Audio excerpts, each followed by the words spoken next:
Hello everyone and welcome to my Soap Twist 24 channel. I hope everyone is having a wonderful day. Before we begin, please hit the subscribe button and give this video a thumbs up. According to the bold and the beautiful spoilers, Ridge Forrester, Torsten K, will once again drive Eric Forrester out of Forrester Creations on Thursday, December 4th. Eric wants to rejoin the design team in order to alleviate Ridge's workload. Despite my best efforts to persuade Ridge, he continued to refuse. Ridge Forrester walks away. Ridge reminds Eric of his final line, which nearly killed him. Ridge isn't about to let Eric put himself in danger again. Ridge is in control, and he is content to take the responsibility and burden of his role. Ridge receives a message and just walks away from Eric, effectively stopping their chat, despite the fact that Eric was still speaking. Eric is heartbroken as he watches everyone go about their day. Out with the old, in with the new, Eric muses to himself. Eric did not want to leave. Eric hasn't put down his drawing pencil. However, no one is giving Eric a say in the situation. Donna Logan, Jennifer Garice, is also failing to make progress. Donna says he'll be a designer till his dying day. Eric Forrester packs up his things in the front office. Eric begins rummaging through his belongings as if he's about to pack them up and give up. However, Eric may have another plan in mind. In 2024, McCook told Soaps.com, "I'll work till they haul me out of here. I silently celebrate every day that I have this job. It's enjoyable, it's creative, and I enjoy working with the folks. After my lovely wife and amazing children, the next thing I'm grateful for is this profession and the work that I'm lucky enough to be able to accomplish." McCook goes on to say, "I joke that one day they'll have to call my wife and say, 'Come get him,' because I have no reason to quit working till I can't remember lines or have a physical constraint." With that said, perhaps Eric will launch a new fashion house to compete with Forrester Creations. So, Eric, will you offer Ridge some genuine competition? Ridge may believe he is doing the right thing, but this is plainly not what Eric wants. Eric could certainly persuade a few designers to abandon ship and join his new firm. Will Eric eventually prove to Ridge that he has not designed his last project and provide him with some much-needed competition? Stay tuned to see what happens. The hush in the Forrester Creations executive corridor was thicker than usual that Monday morning. There was no clicking of Louboutins, mumbled conversation from the design assistants, or even the faint buzz of the sewing machines downstairs. Just the low, sinister tick of Eric's grandfather clock, brought back from Florence 35 years ago, counting down as if it knew something the rest of the building didn't. Inside the CEO office, which still sported Eric Forrester's brass nameplate, though Ridge had ordered a new one weeks before and it sat unmounted in a drawer, Ridge Forrester stood over his father's desk with a volcanic expression. His jaw worked quietly, the muscle jerking as it always did when he was attempting not to erupt. In his right hand, he had a thick stack of sketches, Eric's sketches, which the patriarch had been working on obsessively for months and referred to as his final symphony, with that misty-eyed pride that used to make everyone in the room grin. These sketches were going to become confetti. Ridge's fingers clenched, and the edges crumpled. He could still hear Eric's feeble but determined voice from last week. "This is my legacy, Ridge. Mine and Stephanie's. You can run the day-to-day, but you cannot delete me. Eradicate him?" Ridge's lips twisted. That is not what this was. This was survival. Forrester Creations was losing money. The last 3 collections under Eric's visionary leadership had tanked. Critics described them as dated, safe, and grandpa couture. Investors were circling like sharks. The board had given Ridge an ultimatum: modernize or see the company dismantled and sold for pieces. And upgrading meant removing the old guard out of the way. Begin with the oldest guard of all. The door opened without any knock. Carter came first, his countenance stern, followed by 2 stone-faced security officers Ridge had brought from downstairs. Carter's gaze shifted to the sketches in Ridge's palm, and something resembling pain passed his face, but he said nothing. He understood better. Then Eric walked in. He appeared smaller than Ridge remembered. The stroke 2 years ago had taken inches off his posture and vigor from his voice, but the eyes, those keen, denim blue Forrester eyes, were still the same. They took in the scene in one take, his son clutching his life's work, his COO standing like an executioner, and security at the door. "Ridge," Eric said quietly. "This is not a question. A warning, Dad." Ridge's voice was rougher than he preferred. He cleared his throat. "We need to talk." Eric's eyes shifted to the sketches. "So talk." Ridge paused for one more second, just long enough for the part of him that was still the small boy who used to fall asleep on that same couch while his father sketched gowns at 3 a.m. shouted him to stop. Then the CEO took over. He lifted the stack high enough for Eric to see, then ripped it in half with one vicious stroke. The noise was loud in the silent chamber. Eric flinched, as if Ridge had hit him. Ridge did not stop. He tore again, and again, and again. Pages flew to the Persian rug like injured birds, revealing beaded gowns, silk chiffon trains, and hand-drawn embroideries that had taken Eric months of quivering, arthritic fingers to master. One sketch dropped to Eric's feet, the bridal gown he had drawn, seeing Hope or Steffi walking down the aisle someday. The veil alone required 40 hours of pencil labor. Eric stared at it, his face losing color. "You're destroying my work," he said softly. "I'm destroying a fantasy," Ridge exclaimed. "This company is no longer your personal scrapbook. These," he kicked at the pile of shredded paper, "are the reason we're losing money. Nostalgia does not sell to Generation Z, Dad. Feathers, pearls, and classic elegance do not cover the electric bill." Eric took a cautious step forward. "That nostalgia helped build this company. 45 years of my life, and now it's time to retire." The phrase hung in the air like smoke. Ridge nodded to the guards. "Dad, you're out. Effective immediately. Your office is being cleansed. You will retain the title of Founder Emeritus on paper, but you are no longer allowed in this building." Carter finally spoke, his voice breaking. "Ridge, maybe we can." "No." Ridge cut him off without taking his gaze away from his father. "He stays, we die.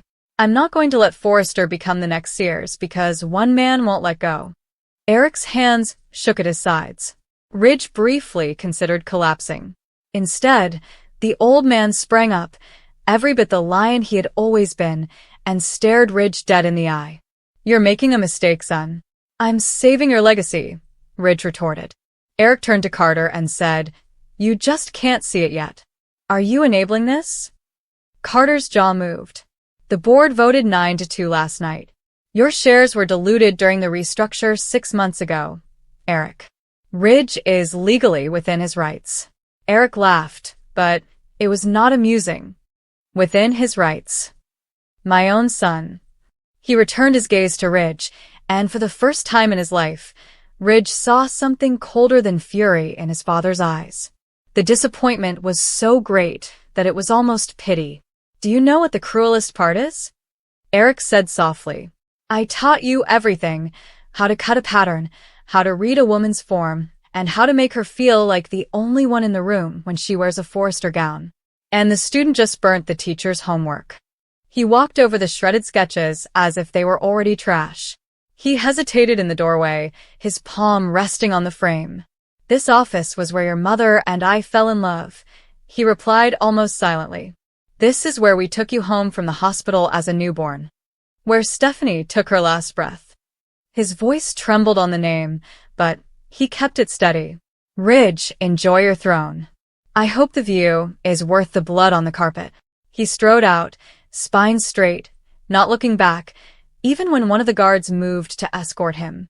The door shut with a gentle, final click. Ridge remained in the debris of paper for a long time. Carter cleared his throat. "I'll start boxing his belongings," he remarked hesitantly. "Do it," Ridge said, but his voice sounded distant, even to himself.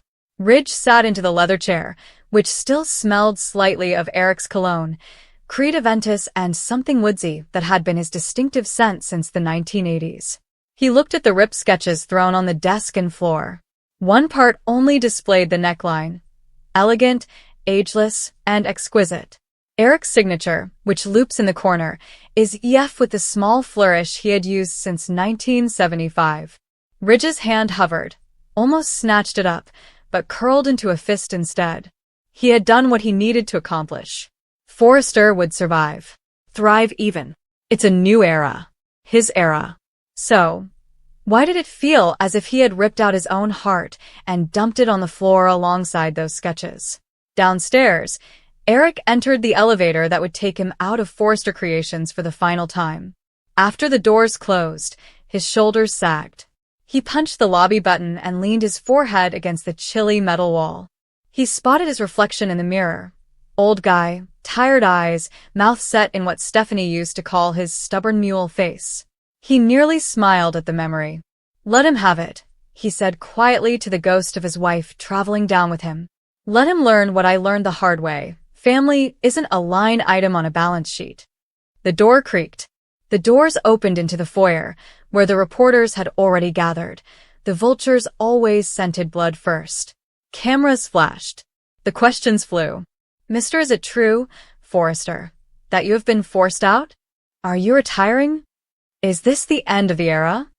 Eric straightened his tie, summoned the grin that had enchanted Hollywood royalty and real royalty for 5 decades, and strode right through them without saying anything. Outside, the California sun shone brutally. Donna waited by the town vehicle, her eyes burning. She reached for him as soon as he appeared. "He really did it," she exclaimed, her voice breaking. "He really did," Eric stated. He let her assist him get into the automobile, even though he didn't need it. As the driver pulled away from the curb, Eric saw the gleaming Forrester emblem fade in the rear window, becoming just another sparkle in a city full of fantasies purchased and sold. "Take me home," he instructed the driver. But, as the automobile entered traffic, Eric was already reaching into his breast pocket. Inside was a little leather-bound sketchbook that he'd kept under his jacket, the actual sketches. Ridge never knew they existed. Months of work were hidden because his instincts had warned him that this day would come. He flicked it open. Page after page of daring, modern, breathtaking designs, edgy cuts, sustainable fabrics, and digital prints that would make the fashion industry's collective jaw drop. Designs that combined everything he'd learned over the previous 50 years with everything the younger generation claimed to have invented. Eric Forrester smiled slowly and fiercely. Ridge believed he had won the war with one harsh, theatrical action. He'd only just ignited the match. And Eric Forrester, kicked out, counted out, and written off at 80-something years old, was about to tell the world that legends never retire. They reload. As the car headed toward Bel Air, Eric grabbed up his pencil and began a new sketch in the calm leather seat. The first line was confident, unafraid. This one was signed with a new flourish. Ridge Forrester had experienced difficult times in his life, but nothing prepared him for the inner upheaval he was experiencing right now. The weight of responsibility at Forrester Creations had always been heavy on his shoulders, even while his father, Eric, was in charge. Ridge marched through the immaculate hallways of the corporation he had called home for decades, feeling the strain of a decision he couldn't ignore. It was a choice that promised to change not only the company's destiny, but also the Forrester family dynamic. The quiet buzz of sewing machines resonated from faraway workrooms, a comforting reminder of the artistry that had preserved their legacy. However, the sound did little to relieve Ridge's anxiety.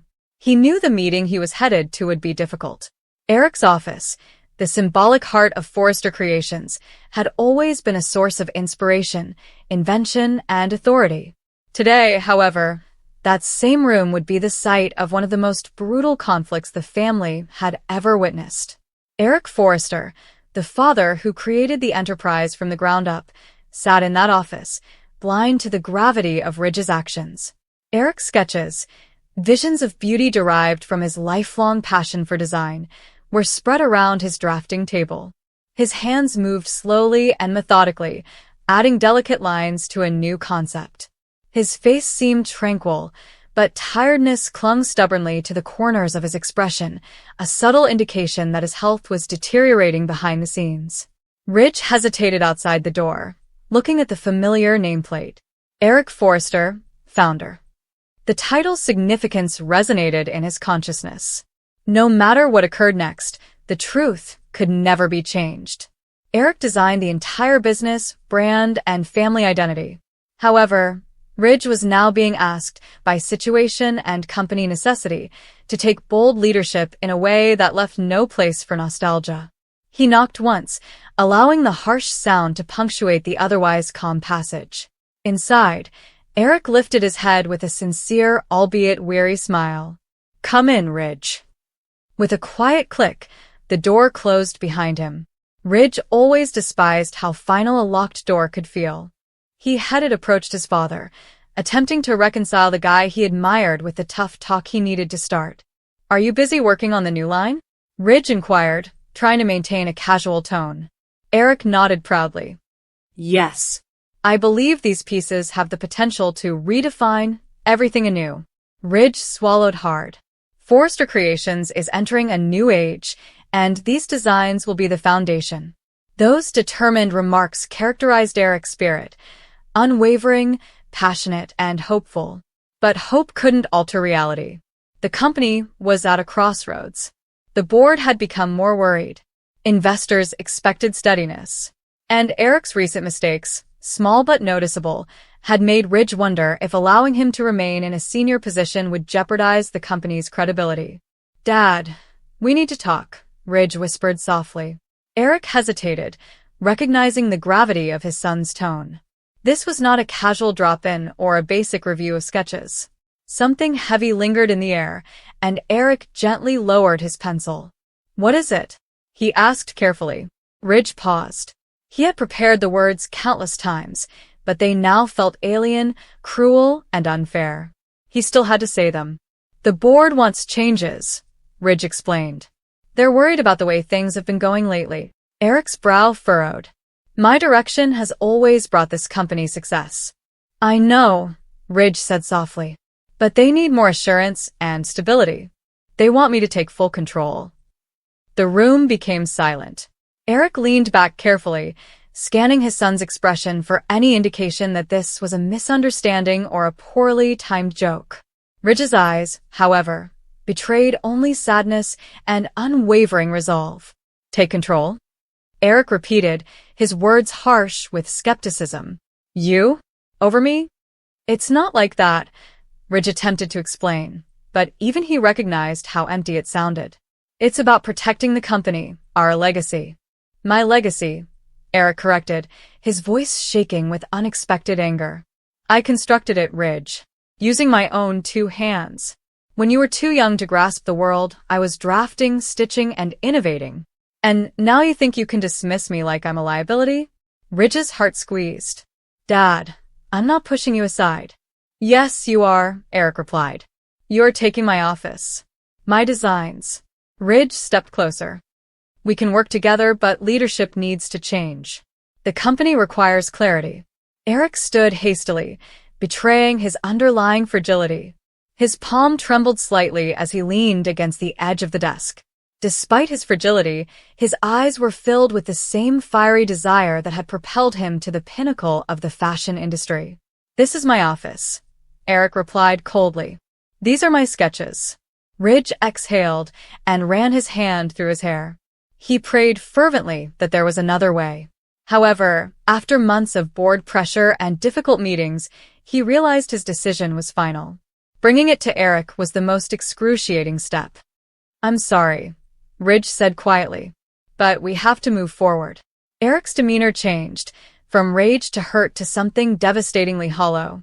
Eric watched Ridge reach for the stack of designs on the drafting table, a moment that Ridge would remember for years.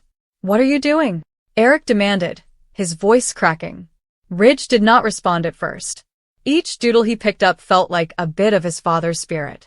Designs were scribbled with shaky hands, motivated by passion and desperation to stay relevant and demonstrate that his creations still mattered. "We can't use these," Ridge finally said. "The line has to be reconstructed. The brand has to be revamped. These will no longer work." Eric took a step forward, dread on his face. "Ridge, don't." But Ridge had already started cutting the first sketch in half. The room was filled with the sound of ripping paper, which was terrible and violent. Eric watched, saddened and powerless, as Ridge destroyed sketch after sketch. His entire life's work, his final attempt to save his legacy, was shredded in front of him. Every tear felt like a wound etched into his chest. "Stop," Eric begged. "Please, Ridge, stop."